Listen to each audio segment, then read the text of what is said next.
एक क्वेश्चन था। एक महिला अनदर चर्च से है, वो मेरे से बहुत ज्यादा सवाल करती है और इसका मैं राइट आंसर उसे नहीं दे पा रहा हूँ। मैं कोशिश करूँगा। और मैं ये नहीं कह रहा क्वेश्चन, हूँ कि मेरे पास आंसर है, मैं जी कोशिश सर करूँगा। क्वेश्चन, जी सर क्वेश्चन ये था कि वो सप्त दिन के बारे में मुझसे पूछी। हम्म। Okay sir. सर उत्पत्ति दूसरा अध्याय से अध्याय में जो परमेश्वर ने 7वें दिन में जो विश्राम किए थे, हाँ हाँ। उस वचन को लेकर के मुझसे बोली ओके। और मुझसे ये सवाल की कि आप चर्च कब जाते हैं। हाँ हाँ हाँ, समझ तो गया। मैंने, जी सर, तो मैंने उनसे ये कहा कि मैं संडे को जाता हूँ। तो उन्होंने ये बोला कि संडे को क्यों जाते हैं, क्योंकि विश्राम का दिन, सब्त का दिन तो सैटरडे है।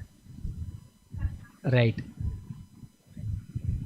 तो सर मैं बस उसे यही मैंने अपने तरफ से जवाब दिया कि उस दिन मैं चर्च इसलिए जाता हूँ क्योंकि यीशु मसीह का पुनरुत्थान हुआ था बहुत बढ़िया। और उसी पुनरुत्थान से मैं खुश होकर के प्रभु की महिमा करने जाता हूँ। बहुत बढ़िया जवाब दिया आपने ब्रदर। बट सर उसने सब के बारे में लूका 13 का 10 से लेकर के उसने मुझे खुलवा करके बोला कि यीशु मसीह आराधनालय में सबके दिन में खड़े हुए थे। जी। और प्रेरित 17 का 2 में उन्होंने मुझे दिखाया कि पौलुस भी सबके दिन में आराधनालय में खड़े हुए थे। जी बिल्कुल। तो हमको आराधना सबके दिन में ही करने के लिए जाना चाहिए, अच्छा। मतलब ये शनिवार को, उनका कहना ये था। जी। तो सर ये जो राइट आंसर है वो मैं आपसे जानना चाहता हूँ। ज़रूर। ये एक्चुअली क्या है ये। जो मैं हाँ। जो मैं बाइबल से बता सकूं सर, रेफरेंस से मुझे थोड़ा बताएंगे तो ज़रूर। अच्छा रहेगा। ज़रूर, तो ये आपका जी सर। लास्ट कॉल है, इसलिए मैं थोड़ा सा टाइम लेकर मैं आपको डिटेल में इसको एक्सप्लेन कर दूंगा। तो अभी फ़िलहाल आपसे जी एक जी छोटी सी रिक्वेस्ट है कि आप थोड़ा सा म्यूट कर लेंगे ना तो अच्छा होगा। जी सर। हाँ, म्यूट कर लीजिए, मैं अभी एक्सप्लेन करता हूँ। ओके, तो आप लोगों ने सुना कि ब्रदर का एक सवाल है कि रविवार को हमको आराधना करना चाहिए, तो उसका बिब्लिकल रीज़न क्या है। क्योंकि कुछ लोग क्या करते हैं, ये आर्ग्यूमेंट को लेकर आते हैं कि सैबत है क्योंकि चौथा नियम है और चौथा नियम के हिसाब से जो है हमको शनिवार को आराधना करना चाहिए। तो क्या बाइबल इसके बारे में क्या कहती है। एक्चुअली आगे आने वाले दिनों में इसके ऊपर हम डिटेल में वीडियो बनाने जा रहे हैं, लेकिन फ़िलहाल जो है मैं इस ब्रदर ने सवाल पूछा है तो उनको मैं शॉर्ट में आंसर करने की कोशिश कर रहा हूँ। अगर आप में से कोई एक जन तमिल जानता है तो हमारे यूट्यूब चैनल पर जाइए। तमिल में जो है हमने 9 एपिसोड बनाया है ड्रामा के रूप में, इस कल्ट को एक्सपोज करते हुए। ये एक कल्ट है जिसको कहते हैं सेवेंथ डे एडवेंटिज़म, और ये सेवेंथ डे एडवेंटिज़म जो कल्ट है इसका अगर हिस्ट्री में हम जाते हैं तो 1844 में विलियम मिलर के साथ ये शुरू होती है। फिर उसके बाद इनकी जो है एलन जी वाइट, इनकी जो फाउंडर है सेवेंथ डे एडवेंटिज़म की, वो एलन जी वाइट के द्वारा जो है ये कल्ट आगे आया है। और इतना ही नहीं, सिर्फ सेवेंथ डे एडवेंटिस्ट वाले ही नहीं बल्कि माता यरूशलेम वाले और काफ़ी सारे लोग भी जो हैं ये सैबत के आर्ग्यूमेंट को यूज़ करते हैं। तो सबसे पहले मैं आपको शॉर्ट में बताना चाहता हूँ कि सैबत का मतलब क्या है। सैबत का मतलब है आराम करना और या फिर ख़त्म करना एक काम को। तो सबसे पहले इनका सवाल का जवाब उसको आंसर करता हूँ, फिर बाद में मैं आगे के पॉइंट में जाता हूँ। तो इन्होंने पूछा कि उत्पत्ति की किताब में लिखा है कि परमेश्वर ने आराम किया, रेस्ट किया। तो कई बार मुसलमान भी इस सवाल को लेकर आता है, ऐसा कैसा परमेश्वर रेस्ट कर सकता है। वहाँ पर जो रेस्ट यीशु मसीह के खुदा के लिए दिया है वो ये है कि खुदा ने 7 दिन तक सृष्टि किया, फिर उसके बाद उन्होंने रेस्ट किया। इसका मतलब वो आराम नहीं किया, क्योंकि हमारा परमेश्वर जो है ना सोता है ना ऊँघता है। वो आराम जिस तरीके से आज हम समझते हैं उस तरीके से आराम नहीं था। वहाँ पर जो शब्द हिंदी में या इंग्लिश के अनुवाद में वो खो गया होता है, लेकिन शबात का मतलब होता है सेसेशन टू वर्क, यानी कि खुदा ने 7 दिन तक वो सृष्टि का काम किया। वो क्या कि 7वें दिन उन्होंने अपने सृष्टि के काम को समाप्त किया। इसका मतलब ये है कि वो 8वें दिन से फिर से वो काम को नहीं करने वाले हैं। दूसरा, ये सब्त किसको दिया गया था ये हमको देखना चाहिए। ये हम पढ़ सकते हैं, आप वचनों को नोट कर लीजिए, वीडियो के ख़त्म होने के बाद भी स्लो प्ले करके देखिए, 1.5 माइनस में देख लीजिए। मैं थोड़ा फास्ट जाने वाला हूँ वचन को कोट करने के लिए। निर्गमन की किताब 31वां अध्याय वचन 16 से लेकर 17, निर्गमन की किताब 20वां अध्याय वचन 8 से लेकर 10। इस वचन को जब हम पढ़ते हैं हमको पता चलता है, ये वचन जो है क्लियरली हमें बताता है कि ये जो सब्त है एक चिन्ह के रूप में सिर्फ और सिर्फ यहूदियों के लिए और इसराइलियों के लिए दिया गया था। और एक रेफरेंस मैं आपको देना चाहूँगा, निर्गमन की किताब में 19वां अध्याय वचन 3 से लेकर 5, निर्गमन की किताब 20वां अध्याय 20वें वचन, और उसके पहले मैंने जो रेफरेंस दिया था वो फिर से बताता हूँ। निर्गमन की किताब 31वां अध्याय वचन 16 से लेकर 17 में क्या लिखा है, therefore the children of Israel shall keep the Sabbath. वहाँ पर वचन क्लियरली लिखा है चिल्ड्रन ऑफ इजराइल, इसराइल की प्रजा जो है सैबत रखेगी। तो जब हम बाइबल पढ़ते हैं तो क्लियरली हमको पता चलता है कि इसराइल को जो है वो सैबत दिया गया है। क्यों सैबत दिया गया है इसराइल को, उसका कारण भी बाइबल हमको बताती है। जब हम पढ़ते हैं व्यवस्था विवरण 5वां अध्याय वचन 12 से लेकर 15 और 15 वचन को आप क्लियरली पढ़ते जाइए। व्यवस्था विवरण 5वां अध्याय वचन 12 से लेकर आप 15 पढ़ेंगे तो वहाँ पर क्लियरली लिखा है कि सैबत जो है इसराइलियों को एक चिन्ह के रूप में दिया था, ये स्मरण दिलाने के लिए कि वो मिस्र देश में गुलाम थे और वो गुलाम से आज़ाद होकर वो एक प्रकार के रेस्ट में एंटर कर रहे हैं। तो जिस प्रकार वो उस गुलामी से आज़ाद हुए हैं तो वो आज़ादी के याद में, इस मिस्र देश की गुलामी से बचने की याद में चिन्ह के रूप में जो है इसराइलियों को सैबत दिया गया। तो सबसे पहला मैंने आपको सैबत का मीनिंग बताया, दूसरा मैंने बताया कि सैबत किसको दिया गया है, तीसरा मैं बता रहा हूँ सैबत क्यों दिया गया था इसराइलियों को, और काफ़ी सारे रेफरेंसेस मैं आपको देना चाहूँगा आप जिसमें पढ़ सकते हो, जो वचन क्लियरली एक्सप्लेन करता है कि ये सैबत जो है सिर्फ और सिर्फ इसराइलियों के लिए ही दिया गया था। मैंने आपको बताया व्यवस्था एक्सोडस निर्गमन 31 31वां अध्याय वचन 16 से लेकर 17, 31वां अध्याय 13वां वचन में, और उसके बाद एजेकियल की किताब में 20वां अध्याय 12वां वचन में, और उसके अलावा आप नेहेमिया की किताब में 9वां अध्याय में वचन 13 से लेकर 14 में पढ़ेंगे। क्लियरली हमें पता चलता है कि ये इसराइल के लिए ही स्पेसिफिकली सिर्फ और सिर्फ इसराइल के लिए ये चिन्ह दिया गया था। क्रिश्चियंस की बात करते हैं, क्या क्रिश्चियंस सैबत के अधीन है? देखिए ये टॉपिक को जो है मैं शॉर्ट में एक्सप्लेन कर रहा हूँ। वैसे सैबत इस टॉपिक में, माफ़ी चाहूँगा मैं घमंड के रूप में नहीं बोल रहा हूँ, लेकिन मैं सैबत के टॉपिक में मैं फ़िलहाल जो है काफ़ी मैंने 4 से 5 साल स्टडी की है और मैं एक्सपर्ट लेवल पर इस पर डिस्कस कर चुका हूँ। काफ़ी सारे 7 डे एडवेंटिस्ट से जो मेरे से डिबेट करना चाहते थे फिर मुकर गए, उनका ईमेल का स्क्रीनशॉट भी मैंने डाला है। तो पॉइंट में आते हैं और इसके ऊपर हम सेमिनार भी करते हैं वैसे। तो ये जो मेरा पावर पॉइंट प्रेजेंटेशन है वही मेरे सामने स्क्रीन पे है। तो क्या क्रिश्चियंस को सैबत फॉलो करने की रिक्वायरमेंट है? नहीं। क्यों? रोमियो की किताब 6वां अध्याय वचन 14 से लेकर 15 में लिखा है कि हम जो हैं पुराने नियम के अधीन नहीं हैं। वचन क्लियरली कहता है हम पुराने नियम के अधीन नहीं है, क्योंकि आज नया नियम और पुराने नियम का फ़र्क हम अच्छे से जानते हैं। पुराना जो 613 नियम है वो खुदा ने, यीशु मसीह ने क्रूस पर उसको पूरा कर दिया है। इसका रेफरेंस कहाँ मिलता है? रोमियो की किताब उसी 6वां अध्याय के 14-15 वचन को आप पढ़ते हैं, आपको क्लियरली पता चल जाएगा कि यीशु मसीह ने क्या किया है, उस पूरे ओल्ड टेस्टामेंट के कवेनेंट को फुलफिल कर दिया है। क्योंकि जब हम न्यू टेस्टामेंट को पढ़ते हैं, हमको हिब्रानियों की किताब 10वां अध्याय 1 वचन, कोलोसी की किताब 2 अध्याय 17 वचन क्लियरली हमको बताता है ये जो नियम है, ये नियम जो है आने वाली सच्चाई की परछाई थी। और जब हम गलतियों की किताब 3 अध्याय को पूरा पढ़ के देखिए, वहाँ पर पता चलता है विश्वास के आने तक हम क्या थे, हम नियम के अधीनता में थे जो हमारे लिए ट्यूटर था। लेकिन विश्वास का आना हो गया, यीशु मसीह वो वंशज है, वंशज के बाद हम जो हैं अब उस लॉ के अधीन नहीं है। तो न्यू टेस्टामेंट हमको क्लियरली बताता है कि हम ओल्ड टेस्टामेंट के अधीन नहीं हैं। जब हम ओल्ड टेस्टामेंट के अधीन नहीं है तो हम उस 10 कमांडमेंट्स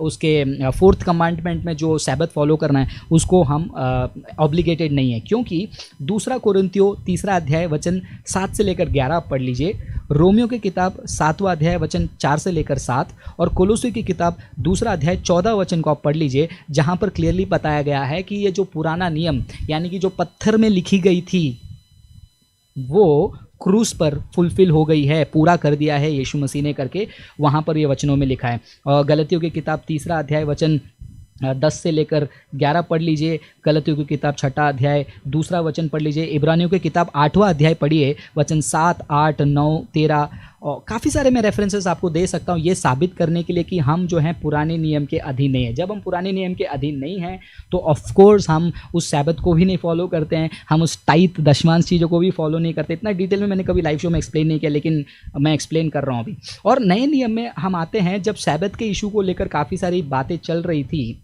तो एक वार्निंग भी दी गई थी, एक वार्निंग दी गई थी, वो आप जानते हो। कोलोसी की किताब 2 अध्याय वचन 16 और 17 में वहाँ पर लिखा है, खाने पीने के विषय में, त्योहारों के विषय में और नए चांद के विषय में और साबत के विषय में कोई तुम्हारा न्याय न करे। क्योंकि 17 वचन में क्या लिखा है, ये जो है जो चीज़ें आने वाली थी उसकी परछाई थी, छाया थी, but the substance belongs to Christ. यहाँ पर क्लियरली लिखा है, गलतियों की किताब 2:14 भी आप पढ़ लीजिए, क्लियरली वचन हमको कहता है कि हम साबित को फॉलो करने के लिए ऑब्लिगेटेड नहीं है, क्योंकि पुराने नियम का 613 कानून यीशु मसीह ने क्रूस पर जो है पूरी तरीके से उठा लिया है। अब मैं लास्ट में एक छोटा सा टिप्पणी करना चाहता हूँ कि हम रविवार को आराधना क्यों करते हैं। मैं आपको एक अराउंड 7 से 8 पॉइंट फटाफट बता देता हूँ मेरे दर्शकों को, और उसके बाद हम आगे बढ़ेंगे। हम रविवार को क्यों आराधना करते हैं? सबसे पहली बात मैं ये क्लैरिफाई करना चाहूँगा, रविवार को आराधना करना ऐसा कंपल्शन नहीं है। अगर आपको कहना है कि मैं मंडे चर्च रखूँगा, रखिए। आई थिंक यूएई कंट्रीज़ में फ्राइडे को चर्च होती है। मैं कुछ लोगों को जानता हूँ, वो दुबई में वगैरह रहते हैं, तो सिर्फ वहाँ पर फ्राइडे को चर्च लगती है। तो क्या वो लोग नरक में जाने वाले हैं? सबसे पहली बात, सैबत फॉलो करना नहीं फॉलो करना हमारे सैल्वेशन से जुड़ा हुआ नहीं है। और दूसरी बात, बाइबल हमको कोई स्पेसिफिक डे को फोर्स नहीं करती है कि संडे को ही आराधना करना है, सैटरडे को ही आराधना करना है, फ्राइडे को। आप कोई भी दिन प्रभु की आराधना कर सकते हो, क्योंकि सब दिन प्रभु ने बनाया। क्योंकि यहाँ पर कुछ लोग इंटरेस्टिंग आर्ग्यूमेंट लेकर आते हैं, मज़ेदार है। मैं अपने सेमिनार में कहता हूँ, कुछ लोग कहते हैं ना कि तुम रविवार को आराधना करते हो, तुम सन गॉड को मानते हो, रवि देवता को मानते हो। तो मैं उनको पलटवार करता हूँ आर्ग्यूमेंट में, बोलता हूँ अच्छा तो तुम शनिवार को आराधना करने जाते हो तो शनिदेव को मानते हो। तो यहाँ पर मंडे टू संडे हर एक दिन, हर एक डे जो है एक एक ग्रह के इस हिसाब से ही जो नाम लगाए, तो ये लॉजिक भी जो है बेकार है। तो कोई भी हम आराधना कर सकते हैं, लेकिन स्पेसिफिकली क्रिश्चियन शुरू से लेकर रविवार को क्यों आराधना करते हैं, कुछ कारण मैं आपको देना चाहूँगा। जैसे ये ब्रदर ने कहा, बहुत ही बढ़िया। सबसे पहला पॉइंट वो, हम इसीलिए आराधना करते हैं रविवार को क्योंकि यीशु मसीह हफ्ते के पहले दिन उठे। देख, बाइबल का एक थोड़ा सा कैलकुलेशन समझिए। पुराने नियम में 7वां दिन क्या था? एंड था, आराम कर रहे हैं, यानी कि परमेश्वर ने 6 दिन काम किया और 7 दिन आराम किया, 7th डे एंड हो गया। फिर 8वां दिन से जो है नया शुरू है, राइट। लेकिन न्यू टेस्टमेंट में क्या है, इनडायरेक्टली मैं आपको ये हाईलाइट कर रहा हूँ, थियोलॉजिकल पर्सपेक्टिव से, डिटेल में नहीं जा रहा हूँ। 7th डे एक फुलफिलमेंट को एस्टैब्लिश करता है, और एट द सेम टाइम जब हम यीशु मसीह के पुनरुत्थान के पहले दिन की बात करते हैं, एक नई शुरुआत है। सो ओल्ड टेस्टमेंट में जो यहूदी लोग सैबत फॉलो कर रहे थे, वो अपने स्लेवरी से बाहर आए हुए उस चिन्ह को याद करके कंप्लीशन को फॉलो कर रहे थे। न्यू टेस्टमेंट में हम बिलीवर्स यीशु मसीह का पुनरुत्थान से जो हमारी एक नई शुरुआत हुई है, वो हम फॉलो करते हैं। Number 1 reason. नंबर 2 रीज़न, यीशु मसीह पहली बार अपने चेलों को जब दिखाई दिए थे, 10 डिसाइपल को, वो था हफ्ते के पहले दिन। यीशु मसीह ने एक हफ्ते के बाद फिर से अपने चेलों को दर्शन दिया, वो भी था हफ्ते के पहले एक दिन। पवित्र आत्मा जो लोगों के बीच में उंडेला गया था, वो था हफ्ते के पहले दिन। सबसे पहला गॉस्पल मैसेज जो सुनाया गया था बाइबल में, वो है हफ्ते के पहले दिन। और 3000 लोग उद्धार पाए, वो कब था? हफ्ते के पहले दिन। और बाइबल जब हम पढ़ते हैं, गलातियों की कलीसिया को, कुरिन्थ की कलीसिया को पौल पत्र में लिखते हैं, हफ्ते के पहले दिन तुम इकट्ठा हो हमेशा की तरह, और दान को तैयार रखना, मैं आऊँगा। तो कुरिन्थ की कलीसिया, गलातियों की कलीसिया, ये भी तो हफ्ते के पहले दिन आ रही थे। तो उसका मैं आपको रेफरेंस दे देता हूँ। ये सारे जो पॉइंट्स है उसका मैं फटाफट रेफरेंस तो देना चाहता हूँ, लेकिन एक ही पॉइंट का दे देता हूँ। प्रेरितों के काम 20वां अध्याय वचन 6 से लेकर 7 पढ़ लीजिए।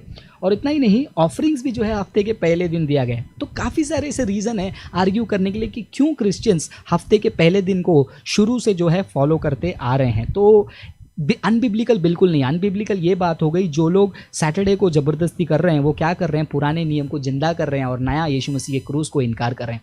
रही बात, यीशु मसीह रविवार के दिन, सैबत के दिन कार्य कर रहे थे, और पॉल सैबत के दिन कार्य कर रहे थे। यीशु का कॉन्सेप्ट अलग है, पॉल का कॉन्सेप्ट अलग है। मैं यीशु का मैं कॉन्सेप्ट एक्सप्लेन करना चाहता हूँ। यीशु मसीह यहूदी थे, और यीशु मसीह यहूदी होने के कारण उस यहूदी के हर एक नियम को वो फॉलो कर रहे हैं। यीशु मसीह ने खतना भी की थी। तो क्या आज जो सैबत फॉलो करने वाले जो यीशु मसीह का एग्जाम्पल ले रहे हैं, क्या वो खतना करते हैं अपने घर के पुरुषों को? या फिर यीशु मसीह जैसे वो पुराने नियमों को, हर एक चीज़ों को फॉलो करते हैं? क्या नहीं करते हैं, राइट। बस सैबत उठा लेना है, या फिर किसी को दशमांश उठा लेना है। तो ये लॉजिक इलॉजिकल हो गया है, क्योंकि यीशु मसीह तभी भी, उनके पुनरुत्थान तक, वो अभी भी क्या कर रहे हैं? पुराने नियम के ही इसमें थे, पुराने नियम को ही फुलफिल कर रहे थे, और उसीलिए वो आए थे। इसलिए मत्ती की किताब आई थिंक 5वां अध्याय वचन 17 से 18 में बीच में लिखा होगा। अगर रेफरेंस गलत है तो माफ़ कीजिए, जानबूझ के नहीं कर रहा हूँ, मेमोरी वीक हो सकती है। लेकिन रेफरेंस ये है, यीशु मसीह ये कहते हैं कि आकाश पृथ्वी टल जाएगी, लेकिन नियम में लिखी हुई एक भी बात जो है वो जब तक वो फुलफिल नहीं होती है वो टलेगी नहीं। फुलफिल हुई क्रूज़ पे, इसीलिए जो है क्रूज़ के बाद जब हम रोमियो में, कोरिंथ में पढ़ते हैं, हम उसके अधीन नहीं हैं। तो यीशु मसीह यहूदी होने के कारण वो सैबत फॉलो किए, टेम्पल लॉ को फॉलो किए, उन्होंने टेम्पल टैक्स भी भरा था। मैंने एक वीडियो डाला, वो भी देख लीजिए, टेम्पल टैक्स भी भरा था। और रही बात पॉल की, पॉल जो है, वचन को क्लियरली पढ़िए, वहाँ पर पॉल सैबत को फॉलो करने नहीं गए थे। क्लियरली पढ़ो, वहाँ पर पॉल सैबत को फॉलो करने सिनेगॉग में, भवन में नहीं गए थे।